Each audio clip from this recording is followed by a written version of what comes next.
안녕하십니까. 택시 운전기사 이선주입니다.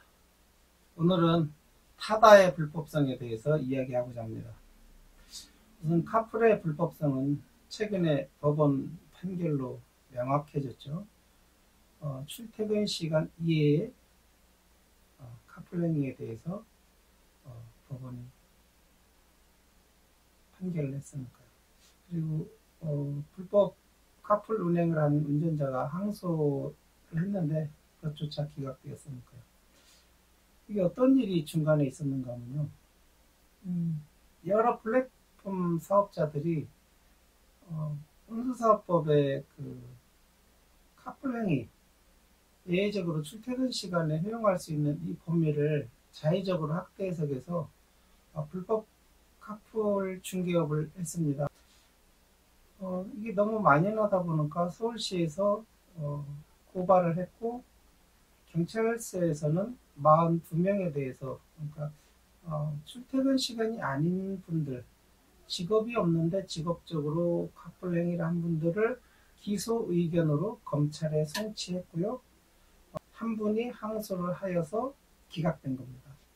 이렇듯 출퇴근 시간이 아닌 상황에서 카풀 행위는 불법이 명확함에도 불구하고 대통령이 공유경제, 사실 대통령은 인권 전문가이시죠. 이 공유경제 IT 전문가라고 할 수는 없죠. 그런데 선거 때 도와준 분들이 가까이 있죠. 이분들은 사익을 추구하는 분들입니다. 이분들의 말에 속아서 이렇게 말도 했죠. 과거의 것을, 옛 것을 고집하는 분들이 있다. 그러니까 택시 운행하시는 분들을 과거의 사람들로 폄훼를 했습니다. 대통령께서 저는 그 말을 들으면서 정말 죽고 싶었습니다. 내가 이 기득권에 속해서 이 것을 고집하는 사람이 되었거든요. 그리고 우리 택시 운수 사업자들을 반사회적인 사람들로 몰아간 겁니다. 이 변화에 수용하지 못하고 옛 것을 고집하는, 너무나 억울하고 안타깝고, 그 과정에서 세 분이 분신을 시도하셔서 두 분이 분신으로 사망하셨고, 한 분은 지금 심한 화상을 입고 병원에 계십니다.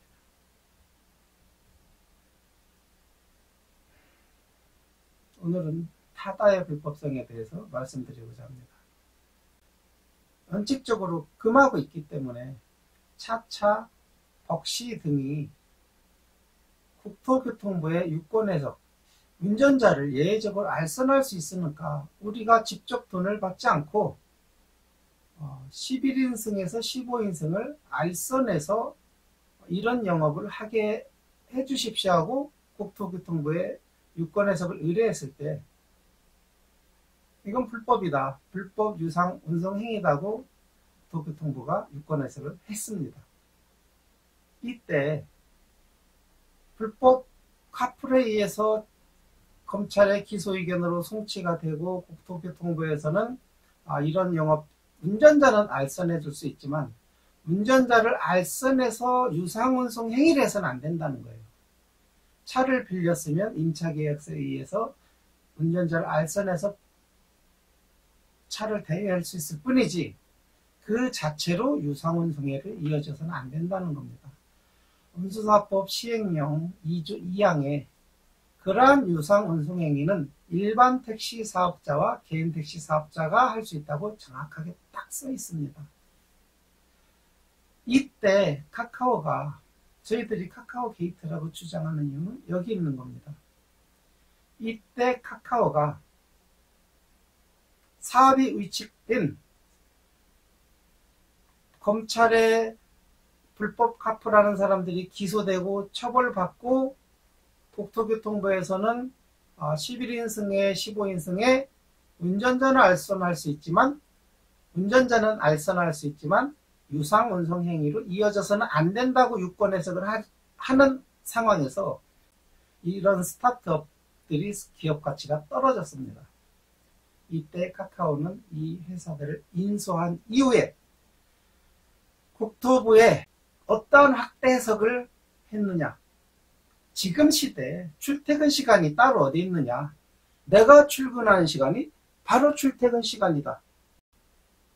그렇게 말할 때는 카카오 전 부회장은 청와대에 들어가 있었고, 이재용 창업자는 VCNC를 다른 사람의 자회사를 설치하여 VCNC의 사장을 다른 사람에 앉혀놓고 자기는 혁신위원회, 자기 자신의 혁신위원회 공동위원장.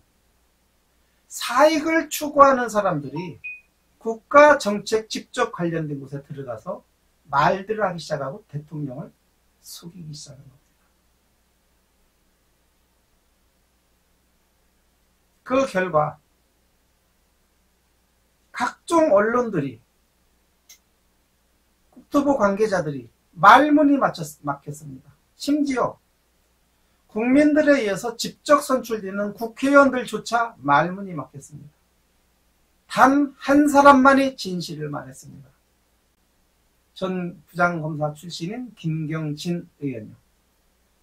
이 국회의원만이 진실을 말했습니다. 진실이 뭔지 보고 바른 말을 했습니다.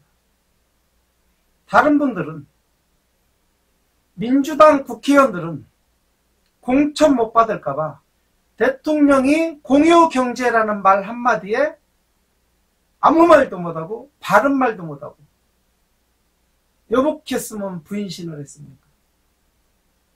한 명도 아니고 세 분께서 답답한 노릇입니다. 자, 타다가 왜 불법 행위인지 구체적으로 말씀드리겠습니다. 2014년 법이 개정돼서 2015년부터 11인승에서 15인승은 운전자를 알선할 수 있도록 법이 개정되었습니다. 왜 개정되었는지 2014년도 관련 뉴스 보도 보시면 한두 건이 아닙니다. 이렇게 나와 있습니다. 1종 운전면허를 가지신 분들은 16인승까지 운전할 수 있고 2종 운전면허 가지신 분들은 9인승 합차까지 운행을 할 수 있습니다. 2종 운전면허를 가지신 분이 9인승 승합차를 대회했을 때 어떻게 2종 운전면허증을 가지신 분이 9인승 이상 11인승을 차를 대회했을 때 직접 운전할 수 없는데 운전자를 알선해 줘야지 어떻게 하느냐. 사회적 합의가 이루어지는 겁니다. 참 그 맞는 말이다. 9인승까지밖에 운행할 수 없는 2종 운전면허차가 차를 대회했을 때는 운전자를 알선해 줘야지. 사회적 합의가 이루어지는가 법이 개정되는 겁니다. 또한 1종 운전면허를 가지신 분은 16인승까지 운행을 할 수 있습니다. 이 분들이 평소에 5인승 이하 승용차만 운전했다고요. 언제 16인승을 운전할 기회가 있었겠습니까? 그런데 서울에 계신 분이 부산에서 가족 행사가 있어요. 서울에서 16인승, 11인승을 대여해서 이분이 운행하려고 할 때 평소 5인승만 운행한 사람이 안전운전에 지장이 있다. 15인승 이상을 운행하던 사람 운전자를 알선해줘야 안전할 거 아니냐. 이래서 합의가 된 겁니다. 또한 가족 7, 8명, 11명, 15명이 한 차를 타고 갈 때 그 중에 1종 운전면허가 있는 분이 운전을 해요. 그 한 분만 피곤한 겁니다. 가족이 다 같이 가족 행사에 여행인데 그분만 그 자리 가서 다음날 운전할 생각에 같이 술자리를 못하고 한 분을 너무 피곤하게 하는 거다. 이러한 이유로 사회적 합의가 돼서 11인승에서 15인승 사이에 운전자를 알선할 수 있도록 법이 개정된 겁니다. 이재용, 소카, VCNC, 타다. 이게 파괴적 혁신입니까? 이게 공유경제입니까? 이것은 약탈경제일 뿐입니다. 데이터 독점에 의한 약탈경제. 예를 들어보겠습니다. 공유경제는 지금 잠실 야구장에서 야구가 끝나서 대량의 사람들이 몰려나올 때 지금 올림픽 공원에서 공연이 끝나서 일시에 사람이 몰려 나올 때 주변에 1.5km, 2km 그 발생하는 콜 수, 정보통신에 의해서 발생하는 데이터에 의해서 주변 바운더리에 정보를 주는 게 공유경제입니다. 그런데 데이터 약탈 경제는 현재 어떻게 일이 벌어지고 있습니까? 하나하나 정보통신회에서 콜 하나 요청하면 택시 하나를 연결하고 하나 요청해서 하나 연결되면 연결해주고, 자, 일시적으로 수요 공급이 안 맞을 때는 어떤 일이 벌어집니까? 수요의 공급이 받쳐주지를 못하죠. 일시에 수만 명이 몰려 나오는가요? 주변에 데이터를 주지 않았으니까요. 그런다고 미리 대기하면 야구가 정확한 시간에 끝납니까? 공연이 정확한 시간에 끝납니까? 앵콜이 이어지고요. 거기서 3, 40분 대기할 수는 없습니다. 정보는 실시간으로 이루어져야 되는데 실시간 정보를 독점하고 있는 업체에서, 자, 수요에 공급이 안 맞으니까 카풀을 연결해서 수수료를 20% 먹겠다는 겁니다. 수요에 공급이 안 맞으니까 최고급 블랙택시에 연결해서 현재 10% 수수료를 받고 있습니다. 블랙택시가 5천만 원 매출이 올라갔으면 500만 원은 수수료로 카카오에 갖다 바치는 겁니다. 이게 약탈 경제지요. 이게 공유 경제입니까? 데이터 독점에 의한 약탈 경제는 곳곳에서 벌어지고 있습니다.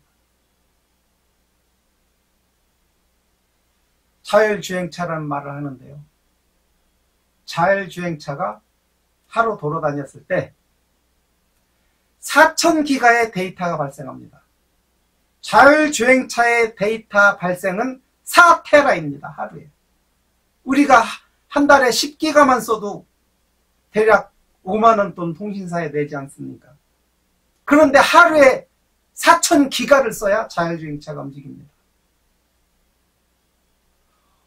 온갖 속임수로 자본에 의해서 국민들의 노동력을 삥 뜯는 시대가 요렇게 정보, 데이터 독점에 의한 삥삥 뜯는 시대로 변해가고 있는 것입니다. 과거에 정보가 없던 시절에 자본가들은 어떠한 플랫폼으로 돈을 벌었는가? 선진국에 가서 카페 시설, 술집 시설, 인테리어 잘 되어 있는 가게 플랫폼, 오프라인 플랫폼을 본 거죠. 그 인테리어를 사진 찍어 와서 그대로 서울에 잘 나가는 이태원에 그대로 인테리어를 해서 가치를 높여서 팔아먹었습니다. 이게 아날로그 플랫폼이었습니다. 그런 사업이 그대로 디지털 플랫폼으로 와서 어떻게 해먹고 있느냐? 기업 가치가 불법으로 판정된 업체가 기업 가치가 떨어지니까 대자본인 카카오가 럭시를 인수해서 이 불법인 상황을 정부의 대통령의 로비에서 합법인 상황으로 살짝 바꿔서 기업 가치를 높여서 팔아먹겠다는 겁니다. 똑같은 상황입니다. 너무나 어처구니가 없습니다.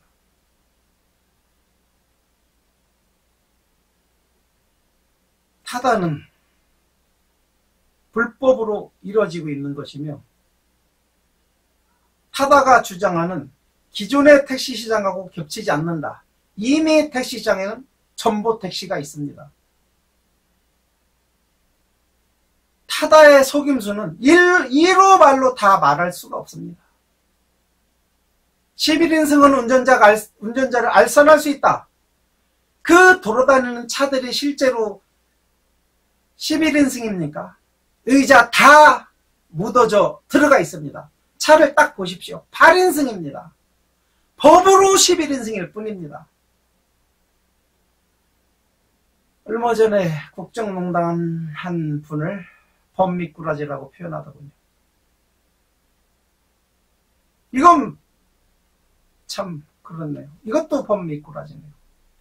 11인승 이사는 운전자를 알선할 수 있으니까 11인승을 출고해서 아예 자동차 회사에서 의자를 그렇게 안으로 넣을 수 있도록 만드는 차를 출고해서 이게 눈 감고 아웅이지만 뭡니까? 타다를 불러보니 주변에 빈 차가 없을 때는 곧 하차할 차를 연결해 줍니다. 택시하고 똑같은 영업을 하고 있는 겁니다. 눈 감고 아웅도 유분수지. 선거 때 IT 관련자들이 거기에 포진해 있다가 선거에 승리하니까 말도 안 되는 게 들이대가지고 그야말로 직업의 사명감을 가지고 수십 년을 일해온 사람들을 과거의 사람으로 몰아놓고 잠깐 특정 장소 강남역, 종강역, 홍대역에서 수요 공급이 안 맞는다고 온갖 매도를 다 하고 이게 세상입니까? 원통하고 분해서 살 수가 없습니다.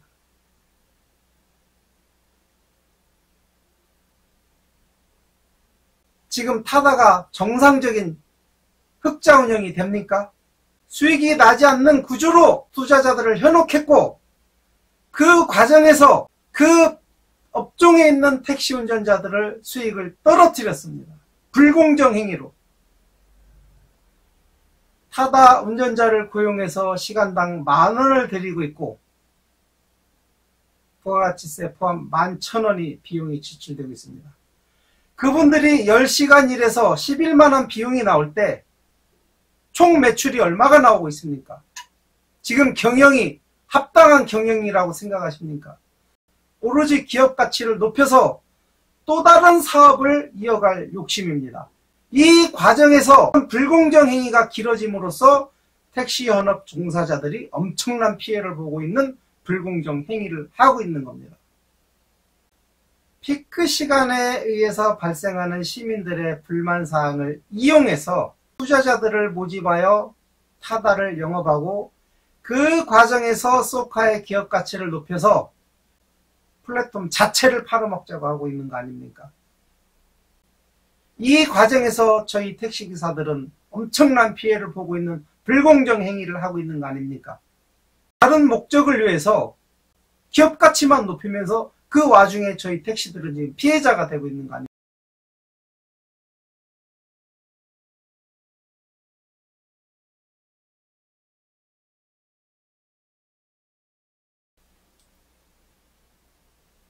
예. 오늘은 타다의 불법성에 대해서 집중적으로 말씀드리면서 카풀도 같이 연결되는 카풀 서비스의 문제점도 잠깐 짚고 넘어갔는데요. 일련의 이러한 일들은 그 원인 제공자가 사실 저희 택시 업계입니다. 우리들이 잘했으면 이런 일들이 애초에 안 생겼죠. 이분들이 그 피크 시간대 시민들의 불만 이런 점들을 틈새로 치고 들어온 거 아닙니까? 다시는 이런 일들이 벌어지지 않도록 저희 업계에서 선제적으로 정책 제안을 하고 미비된 것은 보완을 하고 더 노력을 해야 될 것입니다. 이상 개인택시 사업자 이선주였습니다. 안녕히 계십시오.